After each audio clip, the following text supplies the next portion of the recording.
ከባለፈው የልብ ትርታ የፍቅር ታሪክ ይዤላችሁ መጥቻለሁ። አሰላሙ አሌይኩም ወራህመቱላሂ ወበረካቱ። ውድና የተከበራችሁ ውድ ቤተሰቦቼ ሰላማችሁ ብዝት ይበልልኝ። መቅደስ ድንጋጤዋ ባይለቃትም አቅሟን ሰብስባ ሬዲዮን ወደ ወደቀበት ሰፈር በረረች። ነገር ግን በጣም እየተወራጨ ስለነበረ የምታደርገው ጠፋባት። ከዛም አያቷ ለሚጥል በሽታ የክብሪት ጭስ ጥሩ እንደሆነ ያወሯት ትዝ አላትና ሁሉም ተማሪ ጋር እየዞረች ክብሪት ያለው ማለት ጀመረች። በሁኔታዋ ሩቅ የነበሩ ሁሉ መሰብሰብ ጀመሩ። አውቆ አበድ ሳይሏትም አይቀሩም። መቅደስ በዛን ሰዓት የስሟ ነገር ግድም አይሰጣትም፣ ግን አለኝ እንጂ የሚላት አጣች። ውስጡ ይስቁባትና ይሳለቁባት ጀመር። ከሰው እያደርኩኝ ሰው እንዴት ናፈቀኝ፣ ከሰው እያደርኩኝ ብርድ እንዴት ተሰማኝ፣ ከሰው አረ ጨከኑብኝ ተደፍቼ እያዩኝ ባላዬ ባልሰማ ዝም ብለው አለፉኝ። የማን ያለህ ልበል በንባ ጎርፍ በቀር ሰው በሰውነቱ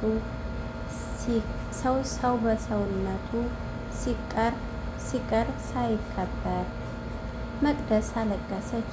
እንደምንም ብላ ጭንቅላቱን ጭኗ ላይ ማድረግ አደረገኝ። ባፍና ባፍንጫው የሚያፈልቀው አረፋ በለበሰችው ነጠላ ጠርጋ ትጠርግለት ጀመር። አጭር ለማይባሉ ደቂቃዎች መንቀጥቀጡ አላቆመም ነበር። ከዛም ሊነቃ ሰውነቱ ሲረጋጋ ሁሉም ተበታተነ። መቅደስ ግን አይኖቿ ከፊቱ ላይ ተክላ መንቃቱን ትጠባበቅ ጀመር። ከደቂቃዎችም በኋላ ገዲ አይኖቹ ከመቅደስ አይኖች ጋር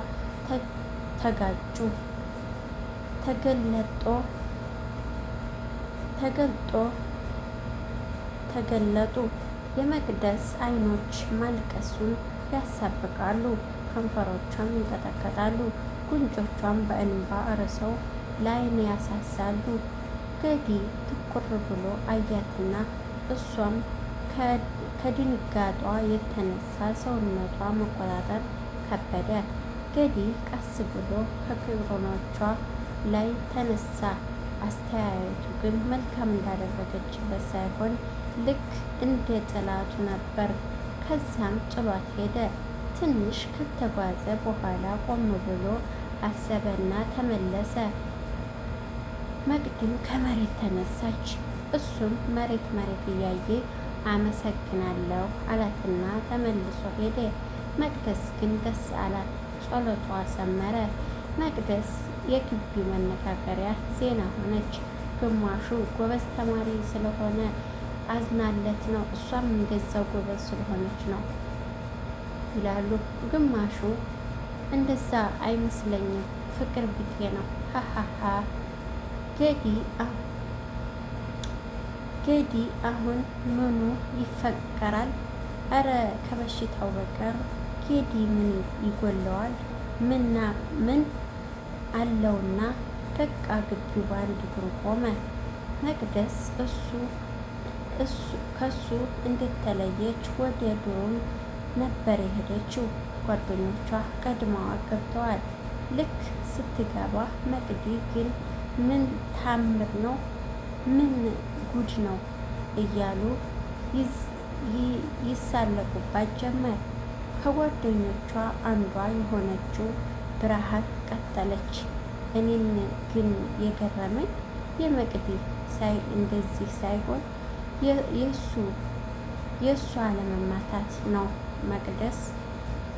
መቅደስም ኧረ ተረጋጉ፣ ገዲ እኮ እንደምታስቡት ክፉ አይደለም ስትል ድሩሙን በሳቅ ሞሉት። ሔዋን ቀጠለች። በአንድ ቀን እንደዚህ አፍሽን ሞልተሽ ስለሱ ካወራሽ ሳምንት አብረሹ ብትቀመጭማ ታሪክ ትጽፊለታለች እያሉ መሳሳቅ ጀመሩ። ብርሃን ተነሱ ሻይ ቡና ብለን እንምጣ አለ መቅደስ ማንበብ እፈልጋለሁ አለች። እነሱም ትተዋት ሄዱ።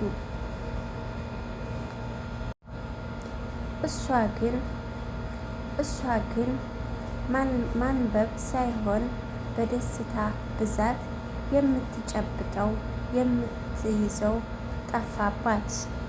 ከቆይታዎች በኋላ ሰዓዳ በሩን ከፍታ ገባች።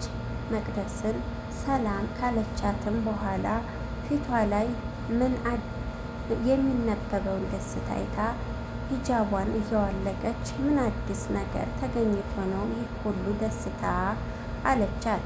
መቅደስም ለገዲ ያደረገችላትን ነገረቻት። ሰዓዳም ይህንን ነገር ገና ከበሩ ነው የሰማሁት አለቻት። መቅደስም በመደሰት አመሰግናለሁ አለች። እኮ